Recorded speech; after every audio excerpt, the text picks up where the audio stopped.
Bonjour tout le monde et bienvenue encore une fois sur notre chaîne. Alors aujourd'hui on va voir une nouvelle leçon de la grammaire. On va voir les pronoms personnels sujets. مرحبا بكم جميعا. إذا اليوم سوف نرى درس ضمائر الفاعل. هو درس جد بسيط وسوف نشرحه بطريقة جد مفصلة. إذا فلنبدأ. Tout d'abord, qu'est-ce que ça veut dire un pronom? Un pronom en général, ضمير هو كلمة صغيرة, c'est un petit mot الذي نستعمله لكي نعوض اسم أو مجموعة من الأشياء, من الأسماء أو من الأشياء. إذا هو كلمة صغيرة نستعملها لنعوض شيئا ما. هذا هو الضمير, un pronom en général. إذا بالنسبة لضمائر الفاعل هي تعوض الفاعل. إذا في الجملة تعوض لنا الفاعل. سوف نأخذ هنا مثلا هذا المثال: Les amis de Sarah mangent à la cantine. إذا هنا les amis de Sarah, أين هو الفاعل هنا؟ الفاعل هو les amis de Sarah. من يأكل؟ les amis de Sarah. إذا les amis de Sarah, en tant qu'on a ici les amis avec elles sont eux, سوف نعوضهم ب il avec elles. سوف نرى هذا في الأمثلة القادمة. الذي يجب أن نفهمه الآن هو أنه ضمائر الفاعل تعوض لنا الفاعل في الجملة. كما رأينا هنا الفاعل هو أصدقاء سارة. من يقوم بالفعل هم أصدقاء سارة. إذا هم الفاعل. سوف نعوضهم ب il avec s. كيف نختار الضمير؟ سوف نرى كل هذا في الأمثلة القادمة. إذا سوف نرى أنواع أو جميع ضمائر فاعل. Les pronoms personnels sujets, comme on a déjà dit, remplacent des noms ou bien des groupes nominaux. إذا سوف نفرقهم إلى قسمين: ضمائر الفاعل المفرد والجمع. بالنسبة للمفرد لدينا je, moi, أنا, tu, toi, أنت. il, c'est pour le masculin. المذكر lui. Par exemple ici on a Sami. هو, إذا سامي مذكر, إذا هو il. elle, المؤنث هي. par exemple سلمى هي. ولدينا on. on est un pronom un peu spécifique parce que عندنا on الفعل الذي يصرف مع on يصرف بنفس الطريقة مع il و elle, بنفس الطريقة, لكنه أحيانا يعوض لنا nous. أحيانا يعوض لنا nous. لهذا السبب قلنا أن on مميز شيئا ما, يعني حالة خاصة. سوف نخصص له فيديو. الفيديو القادم سوف يتحدث لنا عن on, جميع استعمالات on, لأنه ليس فقط يعوض لنا nous ولكن له استعمالات أخرى. إذا on سوف نتركه لفيديو قادم. سوف نذهب الآن للجمع pluriel. On a nous, quelqu'un et moi, شخص ما وأنا, nous, نحن. vous, quelqu'un et toi, أنتم. il avec s, eux.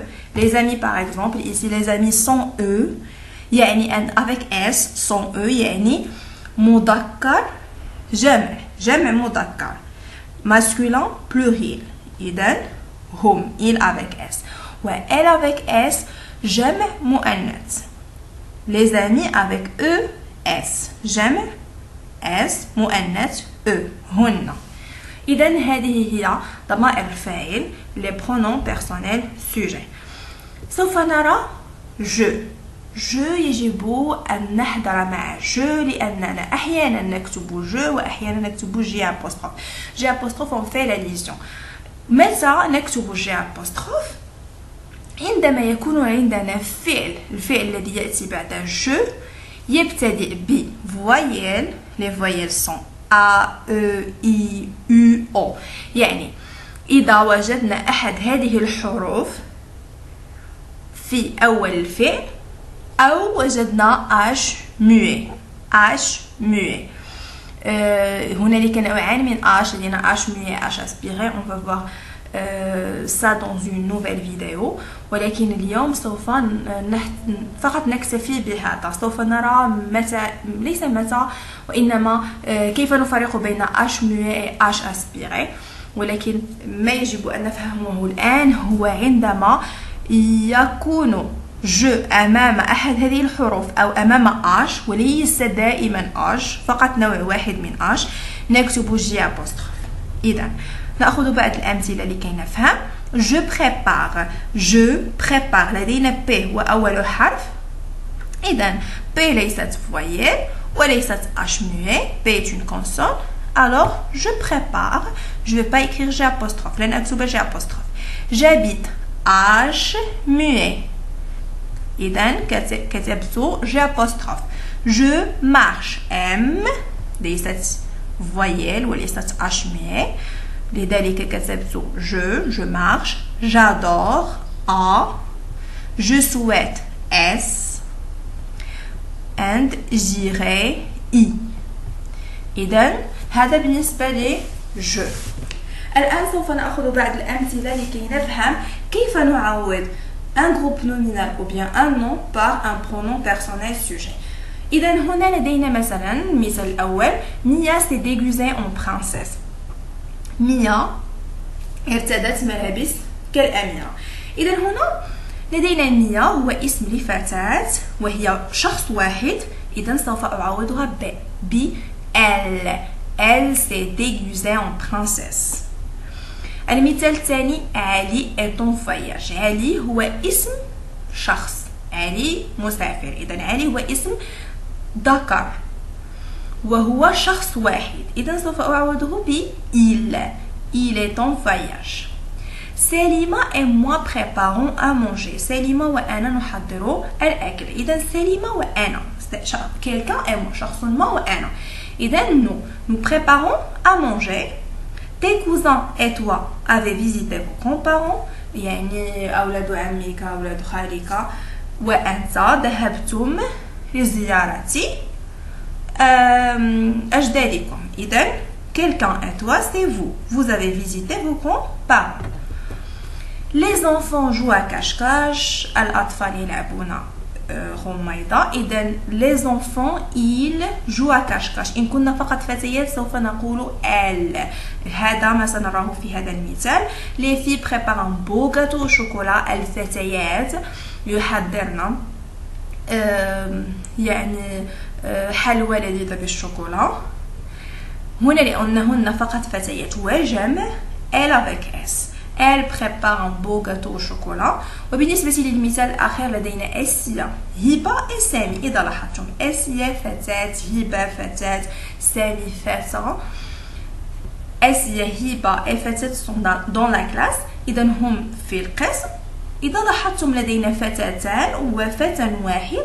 لن أعوض هذا le groupe nominal par elle avec S ولكن ب il avec S لأن لدينا فتى واحد. ولو كانت لدينا 100 فتاة وفتى واحد يجب أن نكتب il avec S وليس elle avec S. إذا ils sont dans la classe. إذا أتمنى أن يكون الدرس مفهوم. ولكي نتأكد من هذا لدينا بعض التمارين. إذا التمرين الأول remplace le groupe nominal souligné par un pronom sujet كما فعلنا في هذه الأمثلة. سوف نعوضه بun pronom personnel sujet. مثلا يا إما je, tu أو il أو elle أو nous أو vous. Il avec S أو elle avec S. On a ici les amis de Sophie. Les amis de Sophie. On a les amis avec eux. Les amis de Sophie jouent à la marelle. Les amis de Sophie jouent à la marelle. إذن لدينا eux. انتبهوا. Ma mère et moi rangeons ma chambre. Ma mère et moi. Le pâtissier fait des beaux gâteaux. Le pâtissier fait des beaux gâteaux. Ma petite sœur a un contrôle de maths. Hier, le chien de notre voisin a attaqué une fille. Tes amis et toi adoraient le football. إذا هذا هو التمرين الأول. سوف تجدون حله في الفيديو القادم الخاص ب on. سوف نبدأ الفيديو ب لا كوريكسيون يعني بتصحيح هذا التمرين وهذا التمرين أيضا. إذا بالنسبة لهذا التمرين هو جد بسيط. سوف نكمل بجو أو جي أبوستروف complète avec je ou bien جي أبوستروف كما قلنا عندما نرى une voyelle ou bien un H muet سوف نكتب G apostrophe وإن لم نجد إن وجدنا فقط une consonne سوف نكتب je. إذن et manger ton gâteau préféré. إذا رأيتم لدينا A habite à Paris H muet irai chez ma tante I suis fier de toi S marche pieds nus M.